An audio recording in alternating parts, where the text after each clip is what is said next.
સેવા અને કથા ભગવાન ગમે તેને આપતા નથી.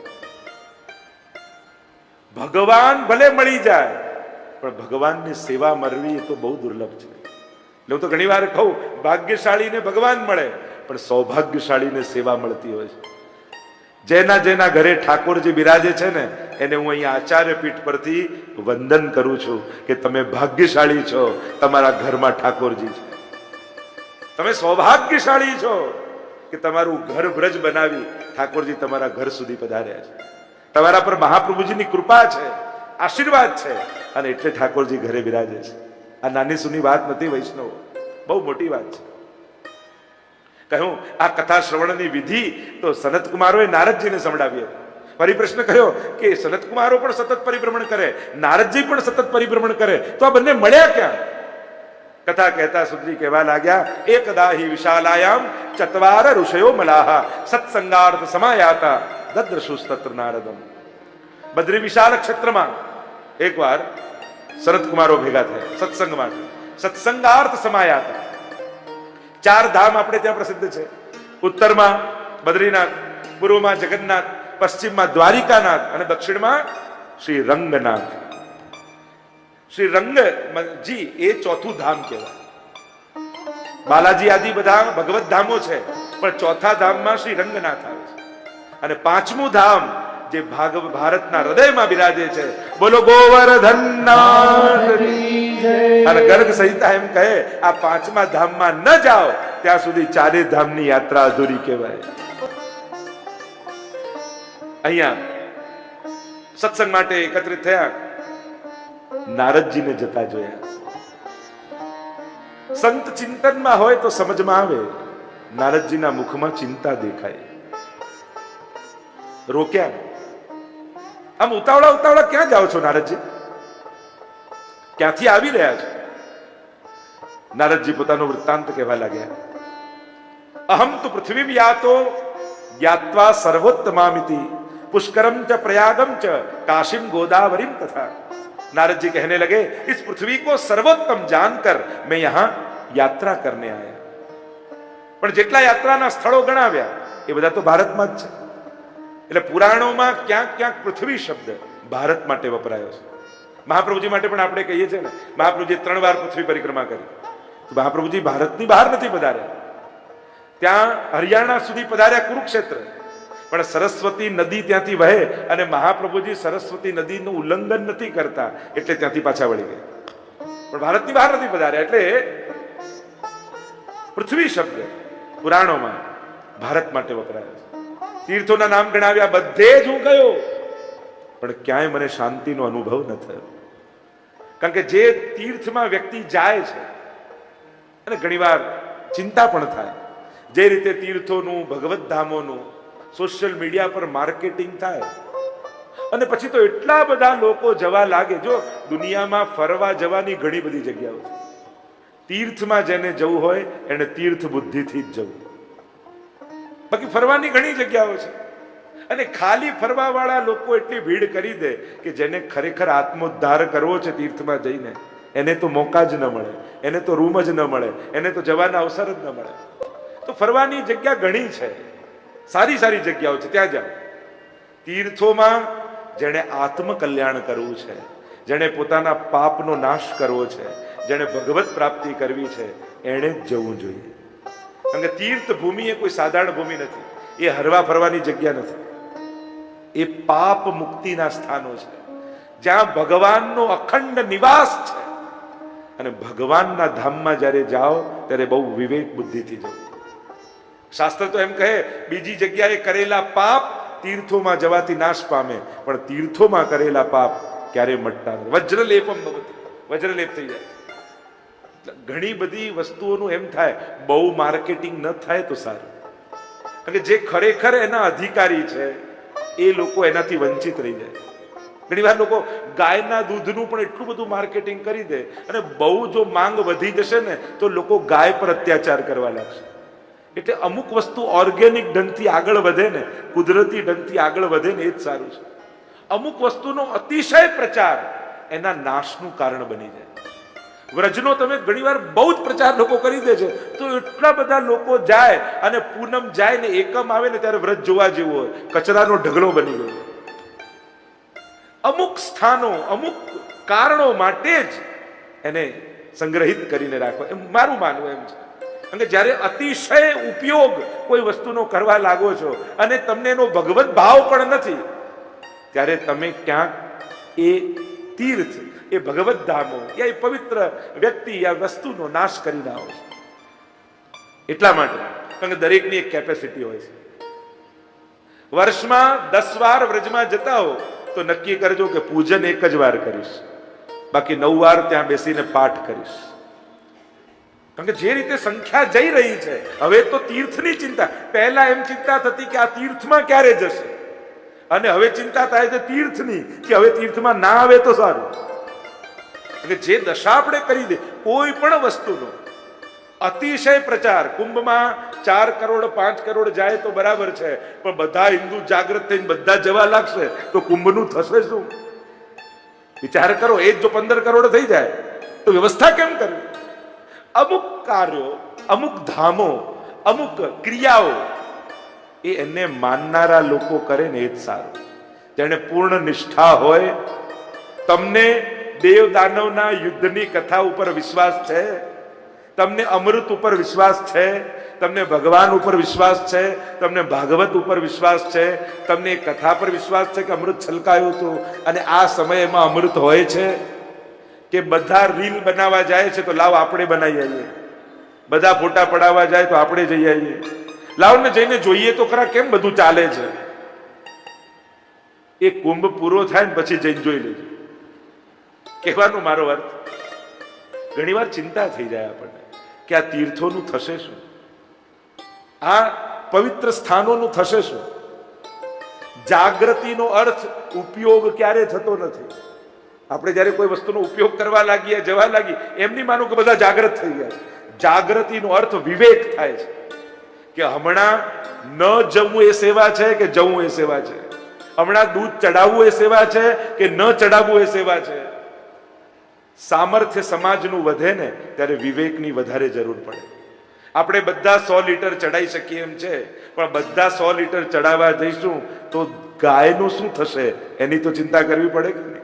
આ દૂધ સાચું છે કે નહીં, ગિરિરાજજીનું શું થશે એની ચિંતા કરવી પડે કે નહીં.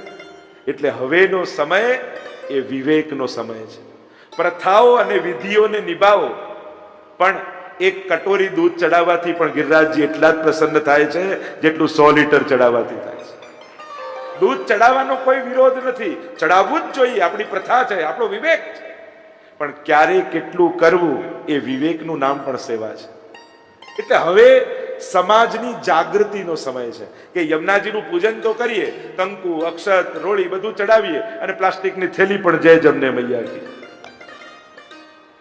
એટલા માટે વિવેકની જરૂર છે. વૈષ્ણવો, ધર્મ કરો, સેવા કરો, તીર્થોમાં જાઓ, વિધિ વિધાનો કરો, પણ વિવેક રાખીને. કે હમણાં શું વિવેક, એક વૈષ્ણવી વિવેક શું છે એનો જ્યારે વિચાર કરશો તો સાચા અર્થમાં ઠાકોરજીની પ્રસન્નતાનું કારણ બની શકશે. નારદજી બધા જ તીર્થોમાં ગયા. નારદજી કહેવા લાગ્યા ક્યાંય મને શાંતિનો અનુભવ. શું જોયું નારદજીએ? કલિયુગનો પ્રભાવ જોયો. તીર્થોમાં પણ કલિયુગનો પ્રભાવ. સંસારમાં હોય તો સમજમાં આવે, પણ મંદિરોમાં પણ કલિયુગ દેખાય તો ભક્તોને ચિંતા થઈ જાય, સંતોને ચિંતા થઈ જાય. અહીંયા પણ આમ એક વસ્તુ યાદ રાખો, અરીસામાં તમે જુઓ અને ચહેરા ઉપર કંઈક દાગ લાગે તો વાંધો નથી. ચહેરા પર કંઈક કાળો દાગ લાગ્યો તો એને ધોઈ લેશો, પછી અરીસામાં દેખો ચોખ્ખું દેખાશે. પણ અરીસાઓ કાળા કરી નાખશો ને તો ચહેરો કાયમ કાળો જ દેખાશે. ક્યાંક ધર્મ સ્થાનોની પવિત્રતા, અને પવિત્રતા એટલે ચોખ્ખાઈ નથી કહેતો, વૈચારિક, વ્યવહારિક અને ભૌતિક, આ ત્રણેય પવિત્રતાની વાત કરી રહ્યો છું. આપણા ધર્મ સ્થાનો, આપણા સત્સંગ મંડળો, આપણી સંસ્થાઓ એ વ્યવહારિક, વૈચારિક અને ભૌતિક ત્રણેય રીતે પવિત્ર રહે એ આપણા બધાની જવાબદારી છે. કારણ કે જો આપણે આપણા ધર્મ સ્થાનોને કાળા કરી નાખીશું તો પછી કાયમ આપણા ચહેરા કાળા જ દેખાશે. પવિત્ર થવા જઈશું ક્યાં? પવિત્ર થવાની જગ્યાઓને મલિન કરી દઈશું તો આ વ્યક્તિ કલયુગમાં પવિત્ર થવા ક્યાં જશે? એટલે આપણા સમસ્ત ભગવાનમાં માનનારા, તીર્થોમાં માનનારા, વિધિ વિધાનોમાં માનનારા લોકોની જવાબદારી બને છે કે આપણા ધર્મ સ્થાનો એ પાપથી મુક્ત રહે એના આપણે બધા જ પ્રયાસ કરીએ. આપણી પ્રત્યેક ધાર્મિક સંસ્થાઓ જેના માટે તમને ડોનેશન મળ્યું છે એમાં જ વપરાવવું જોઈએ, જે ઉદ્દેશ્ય સાથે મળ્યું છે. અને એમાં પણ બને એટલો વહીવટી ખર્ચ ઓછો કરી જે ઉદ્દેશ્ય માટે મળ્યું હોય એ ઉદ્દેશ્યમાં કેમ એનો વિનિયોગ થાય એના માટેનો આગ્રહ રાખવો જોઈએ. આ બધું જ જરૂરી છે આજના સમયમાં. જ્યારે જ્યારે પણ તમે કોઈ આવા પવિત્ર સ્થાનોમાં જાઓ ત્યારે પ્રયાસ કરે એની પવિત્રતા જળવાય. અહીંયા નારદજી જ્યાં જ્યાં ગયા જોયું સત્યમ નાસ્તિ, સત્યનો નાશ થઈ ગયો છે. કોઈ સાચું બોલવા તૈયાર નથી. પછી લોકો એમ કે અમે સાચું બોલીએ એટલે કડવા લાગી. ના, કડવું સત્યના કપડા પહેરાવીને આપણે બોલતા હોઈએ છીએ. આપણને સત્ય બોલવામાં રસ જ નથી, કડવું બોલવામાં રસ. આપણે ગુજરાતી બોલીએ, હિન્દી બોલીએ, ઇંગ્લિશ બોલીએ, મરાઠી બોલીએ, પણ સાચું ક્યાં બોલીએ છીએ? ભાષાઓ અનેક શીખી ગયો માણસ, સાચું બોલતા ન શીખી શકે. સત્ય બોલવાનું આવે પણ સાચું અને ખોટું આના પહેલા સારું અને ખરાબ એનો વિચાર પહેલા કરી લે. આ સાચું સારું છે, આ ખોટું ખરાબ છે. આપણે ત્યાં તો એનો પણ વિવેક આપવામાં આવ્યો છે. સાચું હોય પણ ખરાબ હોય તો એ સાચું નથી. સત્યમ બ્રુયાત પ્રિયમ બ્રુયાત. કોઈ ગાયને મારવા માટે પાછળ આવતો હોય અને જમણી બાજુ ગઈ હોય, તમે કોઈ ડાબી બાજુ ગઈ છે, તો એ ખોટું બોલવું સારું છે, કારણ કે સારા માટે છે. સત્યમ નાસ્તિ તપ, તપ જતું રહ્યું. અને તપ એટલે કોઈ હવે જંગલમાં જઈને થોડી બેસવાના છે. અને બેસવા જઈએ તો ફોરેસ્ટ ડિપાર્ટમેન્ટ વાળા બેસવાય નહીં દે. હવે તપ એટલે ભગવાને જેવા સંજોગ આપ્યા છે, જેવા વ્યક્તિને સ્વજનો આપ્યા છે, એ બધું હસ્તે મોઢે સ્વીકારી લેવું એ જ આજના સમયનો તપ છે. અને એમ પણ ઘરમાં કોઈ એક ઘસાનાર હોવું જોઈએ, ઘરમાં કોઈ એક અગરબત્તી જેવું હોવું જોઈએ જે બળતા બળતા પણ ઘરને સુગંધિત રાખે. નહીં તો અત્યારના તમારી તકલીફ એ છે કે જેને પૂછો બધાને એમ લાગે અમે જ ઘસાઈએ છીએ, બાકી બધા મજા કરે છે. જો ઘરમાં બધા જ ઘસાય છે તો મજા કોણ કરે છે? મૂળ વાત એ છે ક્યાંક કોઈક પોતાનો હક છોડનાર હોય ને તો ઘરમાં મેળાપ રહે. પણ ઘરમાં જો બધા જ પોતાના હકની વાત કરવા લાગે ને તો પછી ભેગા રહેવું અઘરું થઈ જાય છે. અત્યારે તકલીફ બહાર નથી, અત્યારે ચેલેન્જ છે ઘરના 5 લોકોને ભેગા રાખવા. એ 5 જણા જોડે પ્રેમથી રહેવું કઠિન છે. અને દુનિયાના ઇતિહાસ ચકાસી લો ને, મોટા મોટા દુનિયામાં સંગઠનો ઉભા કરનારા એ કહેવાતા રાજનેતાઓ, મહાત્માઓ તમે જુઓ, એમના જીવનને જુઓ. જેણે દુનિયામાં લાખો લોકોના સંગઠન ઉભા કર્યા એ પણ ઘરના 5ને ભેગા નથી રાખી શકે. તમે ઇતિહાસ કાઢીને જોઈ. એટલે અહીંયા બેસેલા દરેકને કહીશ, ઘર સાચવજો. જેટલા સંન્યાસીઓ જોઈતા હતા એટલા પૂરતા થઈ ગયા છે. હવે સારા સંસારીઓની દુનિયાને જરૂર છે. સારી માતા આવી હોય, સારા પિતા આવા હોય, સારા ભાઈ આવા હોય, સારા સસરા આવા હોય, સારા સાસુ આવા હોય, સારા સંસારીઓની બહુ જરૂર છે દુનિયાને. સંન્યાસી તો જેટલા છે એ બધા પૂજનીય છે, આદરણીય છે, બધા વંદનીય છે, પણ સંસારને સારા સંસારીઓની બહુ જરૂર છે. અત્યારે આદર્શો જતા રહ્યા તો વ્યક્તિ ફોલો એ કોને કરે? જે સમાજમાં આઈડિયલો ખતમ થઈ જાય ને ત્યાં સમાજ ભટકી જતો હોય છે. અને એટલે જ ઘણીવાર લોકો એમ કે નામ ન લખાવવું જોઈએ, નામ. અને ઘણીવાર એમ થાય કે દરેક વખત નામ લખવું એ કોઈ યશ કીર્તિ માટે જ નથી હોતું, પણ આવતી પેઢીને પ્રેરણા માટે પણ હોય છે.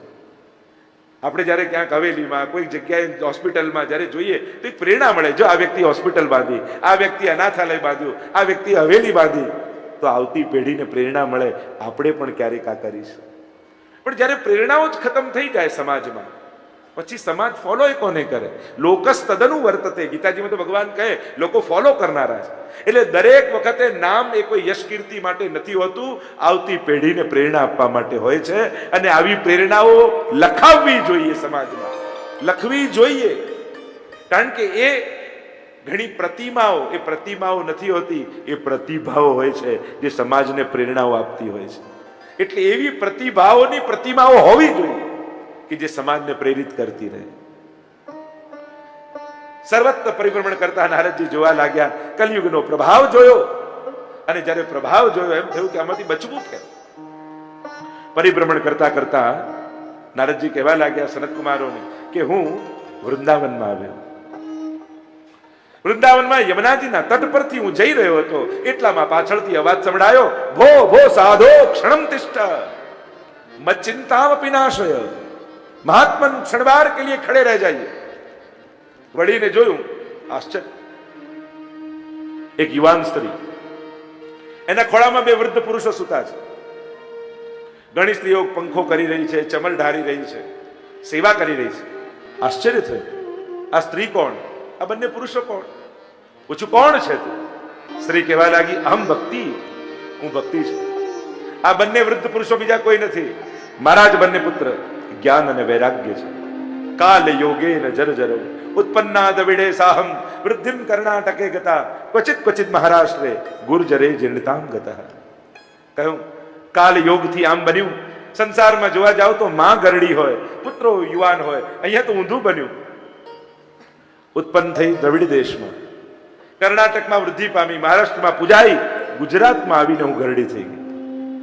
હવે આવું કે તો ગુજરાતના સંતો મહાત્માઓને ગમે, એટલે અનેક પ્રકારના અર્થો કર્યા કે યુવાનીમાં તો બધા રાખે બરાબર, ઘડપણમાં જે બાને સાચવે ને, બા બધી મિલકત એને આપતા જાય. તો ઘડપણમાં ગુજરાતના લોકોએ સાચવ્યા તો બધી મિલકત આ ગુજરાતના લોકોને આપતા ગયા. અનેક અનેક ભાવ. પણ અહીંયા થયું કે ગુર્જરે જીર્ણતામ ગતઃ, ત્યાં આવીને હું જીર્ણ થઈ. પણ ભક્તિ કહેવા લાગી, જ્યારે હું વૃંદાવનમાં આવી અને વ્રજની ભૂમિનો જ્યાં સ્પર્શ થયો, આપણા બધાનો અનુભવ. આ ઘણા વૈષ્ણવ યાત્રા કરવા જાય ને લીલી પરિક્રમા, તો બધા જ જતા હોય એટલે ઉત્સાહમાં નામ લખાવી દે, અને પછી જ્યાં વ્રજયાત્રામાં જુએ તો પાલ હોય ને એમાં ઠેકાણા ના હોય, એક પાટ પડી હોય, અરે અમે તો વીઆઈપી પાલ, અરે વરસાદ પડે તો બધું વીઆઈપી થઈ જાય. એક વરસાદ આવે એટલે બધું વીઆઈપી, બધું ખાસા થઈ જાય. ન ભોજનના ઠેકાણા, ન સુવાના ઠેકાણા, અને એમ થાય કે બસ આ વ્રજયાત્રા થઈ જાય, એક વાર કરી લીધી, બીજી વાર તો નહીં ફાવે. અને 40 દિવસ વ્રજયાત્રા પૂરી થાય અને એમાં તો એવા નવા નવા વૈષ્ણવ સાથે મેળાપ થઈ જાય, અને દૂર થતા છૂટા પડતા આંખમાં આંસુ આવી જાય, ગળે મળે, અરે અહીંયા આપણે આવ્યા. અને પાછા ઘરે પહોંચે ને એટલે બીજી બધી જે સખીઓ હોય ને મંડળના બહેનો હોય એ મળવા આવે. ઓ, આ તો વ્રજયાત્રા કરીને આવે.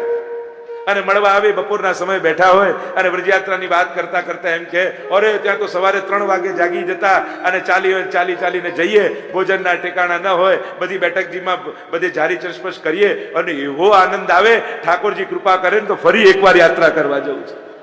જે નક્કી કરીને આવ્યા હતા, આ છેલ્લી વાર છે.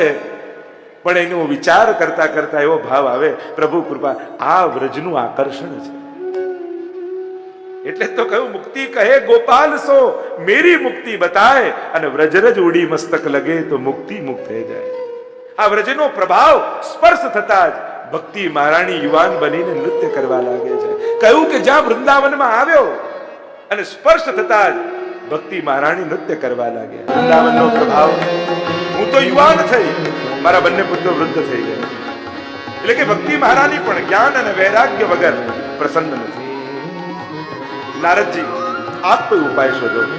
ગીતાજીના શ્લોકોના ગાન કર્યા, વેદ મંત્રોના ગાન કર્યા, આળસ મરડીને ઉભા થાય, પાછા સુઈ જાય. આકાશવાણી થઈ, નારદજી સત્કર્મ કરો. કયો સત્કર્મ કરો એ ન કરો. આકાશવાણી હંમેશા કોડવડમાં, 8મો ગર્ભ તારો કાળ થશે, પણ દીકરો દીકરી કોઈ ચોખવટ નહીં. સત્કર્મ કરો. કયું સત્કર્મ કરો?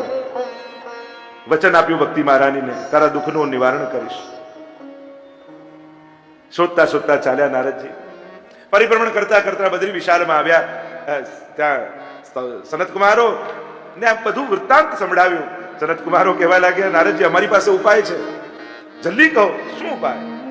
સનતકુમારો કહે, નારદજી તમે ભાગવત કથા કરો.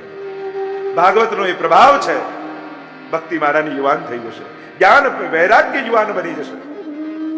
કોણ કરે? અમે તો સત્સંગ માટે જ આવ્યા છીએ.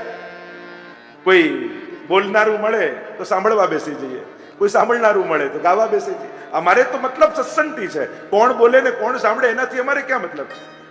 નારદજી તમે કહો તો અમે પોતે ભાગવત કથા કરીશું. નારદજી તો પ્રસન્ન થઈ ગયા. ક્યાં કઈ રીતે વ્યવસ્થા કરું? હરિદ્વાર પાસે આનંદ નામનો તટ છે, ત્યાં આપ કથાના પંડાલ બાંધો, વ્યવસ્થા કરો, સર્વને આમંત્રિત કરો. બધાને આમંત્રિત કર્યા છે. નદીઓ, પર્વતો, ઋષિઓ મનુષ્યના રૂપ ધારણ કરીને કથા પંડાલમાં આવવા લાગ્યા. આખો પંડાલ ભરાયો છે. અને જ્યાં ભાગવત મહાત્મ્યનું વર્ણન સનતકુમારો કરવા લાગ્યા, સનતકુમારો સ્વયં વ્યાસપીઠ પર બિરાજમાન થઈ ભાગવતના મહાત્મ્યને ગાન કરતા બોલ્યા, સદા સેવન કરો આ કથાનું. કારણ કે આ કથા એવી છે જેના સાંભળવા માત્રથી સ્વયં ભગવાન કર્ણના માધ્યમથી શ્રોતાના હૃદયમાં આવીને બિરાજી જાય છે. અને એમાં પણ અંતકાલે તું એ નહીં શ્રૂયતે સુખશાસ્ત્રવાક, જીવનના અંત સમયમાં કોઈ જો આ ભાગવત કથાને સાંભળી લે એને તો લેવા માટે ભગવાન પોતે આવે છે. એવો પ્રભાવ કથાનો બતાવ્યો. જ્યાં કથાનું મહાત્મ્યનું વર્ણન કરી રહ્યા હતા એટલામાં કથા પંડાલમાં એક આશ્ચર્ય થયું. બે યુવાન પુરુષોની સાથે ભક્તિ મહારાની પ્રગટ થઈ ગયા. પૂછવા લાગ્યા કે બતાવો, આખો પંડાલ ભરાયેલો છે, જ્ઞાન અને વૈરાગ્યની સાથે હું બેસું ક્યાં? અને ત્યારે કહ્યું, આ જે કોઈ પણ ભાગવત શ્રવણ કરવા આવ્યા છે એ ભક્તિ મહારાની જ્ઞાન અને વૈરાગ્યની સાથે તમે શ્રોતાઓના હૃદયમાં જઈને બિરાજમાન થઈ ગયા. અને એટલા માટે જ્યારે પણ ભાગવત કથા શ્રવણ કરવા આવો ત્યારે સ્વયં ભક્તિ મહારાની જ્ઞાન અને વૈરાગ્યની સાથે તમારા હૃદયમાં આવીને બિરાજે છે. ચારે બાજુ જયઘોષ થયા છે. સ્વયં ભગવાન કથામાં પધાર્યા. વચન આપ્યું, જ્યાં જ્યાં ભાગવત કથા થશે ત્યાં હું પોતે આવીશ. એટલે જે કહેવાય કે જ્યાં મહાભારતની કથા થાય ત્યાં અશ્વત્થામા આવે, જ્યાં રામાયણની કથા થાય ત્યાં હનુમાનજી આવે, પણ જ્યાં ભાગવતની કથા થાય ત્યાં ભગવાન પોતે પધારે છે. જો પ્રભુ તો આવતા જ હોય છે. આપણી તકલીફ એ છે કે આપણને તો આપણા પહેરેલા ચશ્માથી ભગવાનને જોવા છે. અને સિરિયલો જોઈ જોઈને આપણને એમ થઈ ગયું ભગવાન આવે એટલે પેલા ધુમાડો થાય, લાઈટ થાય ને ટળંગ દઈને ભગવાન પ્રગટ થઈ જાય. અને આપણને તો એવી જ આદત છે કે હમણાં આવશે. જોવાની તૈયારી રાખજો. ઘણી વાર સાંભળતા સાંભળતા આંખમાંથી સરેલા અશ્રુમાં તમને ઠાકોરજી દેખાશે. દોડા દોડી કરી વ્યવસ્થા કરતા કાર્યકર્તાઓના પગમાં તમને ભગવાન દેખાશે. ક્યાંક ઉપાડેલા હાથથી આપતા પ્રસાદની કણિકા એ ઉઠેલા હાથમાં તમને ઠાકોરજી દેખાશે. જેને પ્રભુ જોવા જ છે ને એને અનેક રૂપે આવીને ઠાકોરજી દર્શન આપતા હોય છે. બસ તમારી ફ્રેમ બદલી નાખો, પણ આ જ ફ્રેમમાં જે ફોટો આવે એ જ મારો ભગવાન, તો પછી ભગવાનને બહુ સીમિત તમે કરી દેશો. ફોટા પ્રમાણે ફ્રેમ બનાવાય, ફ્રેમ પ્રમાણે ફોટો ના લવાય. એક ગુરુની પધરામણી થઈ શિષ્યને, ત્યાં સેવાના રૂમમાં બતાવ્યો તો જોયું તો એક આટલી ફ્રેમમાં એક નાકનો ફોટો હતો. તો આ નાકનો ફોટો કોનો? કે ગુરુદેવ આપનો જ છે. ક્યારે કે બ્રહ્મ સંવત સમય ચિત્ર આપ્યું, મારી પાસે ફ્રેમ આટલી હતી ને તો કાપીને રાખ્યો તો ખાલી નાક જ રહ્યું. ગુરુદેવે કહ્યું સારું થયું મારી નાક તો રહેવા દીધી તે. તો ફ્રેમ પ્રમાણે ફોટો ન કપાય, ફોટા પ્રમાણે ફ્રેમ બનાવાય. ભગવાનને આપણા સમજની ફ્રેમમાં સેટ કરવા જઈશું ને તો કાપકૂપ ઘણી કરવી પડશે. ભગવાનને ભગવાનની ફ્રેમમાં જ જોવાય. ક્યારે કયા રૂપે પ્રગટ થાય કોણ જાણે, જોવાની તૈયારી આપણે રખાય. આ ભાગવત એવી દ્રષ્ટિ તમને આપશે. જો ભાગવતના 5 ફળ અને એની ઘણી બધી ચર્ચા કરીએ ને કે સાક્ષાત ભગવત દર્શન થાય, ભગવત કૃપાનો અનુભવ થાય, ભગવત પ્રેમની પ્રાપ્તિ થાય, નિસંશયતા પ્રગટ થાય, અભયત્વ ભગવાન આપે. 5 ફળ ભાગવતના કયા છે. તમે ભાગવતનું શ્રવણ કરો તો આ 5 ફળની પ્રાપ્તિ તમને કહી છે. તો આ ફળની પ્રાપ્તિ ક્યારે થાય? સ્વયં ભાગવત પણ એક ફળ છે. નિગમ કલ્પ તરોર ગલિતમ ફલમ. કોઈ વૃક્ષ ઉપર ફળ લાગ્યું હોય, નિગમ વેદ રૂપી વૃક્ષ પર લાગેલું ફળ, અને તમે નીચે જઈને બેસો તો આ ફળ તમારી પાસે ક્યારે આવે? ફળ ક્યારે તમને પ્રાપ્ત થાય? તો કે ફળ પાકી જાય તમારે ખોળામાં આવી જાય. સંસારમાં ફળ પાકે ત્યારે ખોળામાં આવે. અલૌકિકમાં બેસનારો પાકી જાય ને ત્યારે ફળ આપમેળે ગોદમાં આવીને બેસી. પુરુષોત્તમ ફલ દેત હે ને કે જો બેઠો છાય. એટલે આપણે શું કહીએ, આ બહુ પાકા વૈષ્ણવ છે. પાકા વૈષ્ણવ શું? જે પાકી ગયા છે એવા વૈષ્ણવ છે, કે જેની ગોદમાં સ્વયં ઠાકોરજી આવીને બિરાજી ગયા એવા પાકેલા વૈષ્ણવ છે. એટલે લૌકિકમાં ફળ પાકે ત્યારે આવે, અલૌકિકમાં બેસનારો પાકે ત્યારે ફળ ગોદમાં આવે. તો આ ભાગવત પણ પરમ ફળ છે. અહીંયા સ્વયં પ્રભુ પધાર્યા, વચન આપ્યું જ્યાં જ્યાં ભાગવત કથા થશે ત્યાં હું આવીશ. અને ભાગવત તમને અનુભવ કરાવશે કે હા, ભાગવતમાં ભગવાન આવ્યા. એ દરેક બેસનારને અહેસાસ કરાવશે ભાગવત. અહીંયા કહ્યું સકલ ભુવન મધ્યે નિર્ધનાસ્તેપી ધન્યા. અરે એ નિર્ધનો પણ ધનવાન છે. ભક્તિ સૂત્રોપનદ્ધ, ભક્તિની ડોરમાં બંધાઈ સ્વયં પરમાત્મા પોતાનું વૈકુંઠ છોડી ભક્તોના ઝૂંપડામાં રહેવા તૈયાર થઈ જાય છે. જુઓ ને પદ્મનાભદાસ, વાંચો ને કુંભનદાસ, કેવા કેવા ચરિત્રો છે. રાજભોગ પોતાનો છોડી કુંભનદાસના ઘરે શ્રીનાથજી બાબા પધારે છે. કુંભન, आज चखान में होड़ लगी है. कहा होड़ लगी है? બધા પોતપોતાના ઘરેથી છાક લઈને આવશે. અરે तूने कहा बनायो है? कहूं बाबा आपको कहा रुचे, आपने શું ગમે? बेजर की रोटी, टेटी को साग, दही और संदानो. अरे बाबा यही तो घर में बनायो है. એક વસ્તુ મારી યાદ રાખજો, પ્રભુ ક્યારે પણ જીવને એની અસમર્થતાનો અહેસાસ નથી કરાવતા. તમારી પાસે ઠાકોરજી ક્યારે પણ એવું નહીં માંગે જે તમારા ઘરમાં ન હોય, જે તમારા સામર્થ્યમાં ન હોય. તમારા સામર્થ્યની બહારનું ભગવાન ક્યારે પણ માંગતા નથી અને તમને ક્યારે પણ અસમર્થતાનો અહેસાસ કરાવતા નથી. કારણ કે આપણી અસમર્થતા એ ભક્તિ માટે આપણી અયોગ્યતા ક્યારે ન હોઈ શકે. આપણે ઘણી બધી વસ્તુ માટે અસમર્થ હોઈએ છીએ, પણ એ અસમર્થતા એ કૃપા માટેની આપણી અયોગ્યતા નથી. ઘણી વાર તો અસમર્થતા જ યોગ્યતા બની જાય છે કે તારી પાસે નથી તો હું તારી પાસે આ આરોગીશ. જે હતું એ જ માંગ્યું. અરે આરસી આપી સોનાની માનસિંગે કહ્યું કે મારે કાંઈ એવું જોઈતું નથી જેનાથી મારું મન પ્રભુને છોડીને એનું ચિંતન કરે. પદ્મનાભ દાસના છોલા આજે પણ આપણને યાદ છે. આજ સુધી કેટલાય 56 ભોગ મથુરાધીશને થયા હશે, પણ મથુરાધીશના દાઢમાં તો હજી છોલાનો જ સ્વાદ છે.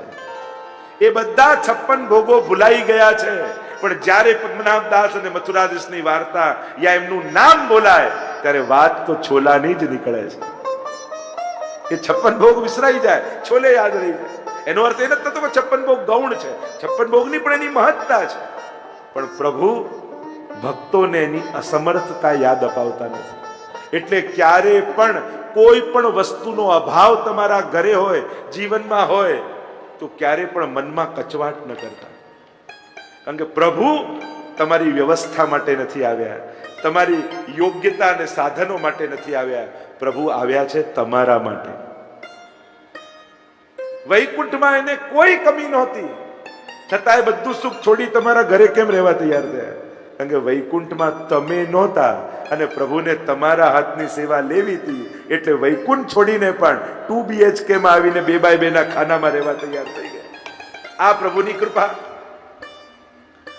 એટલા માટે અહીંયા પ્રભુએ વચન આપ્યું છે, જ્યાં જ્યાં ભાગવત થશે ત્યાં હું આવીશ.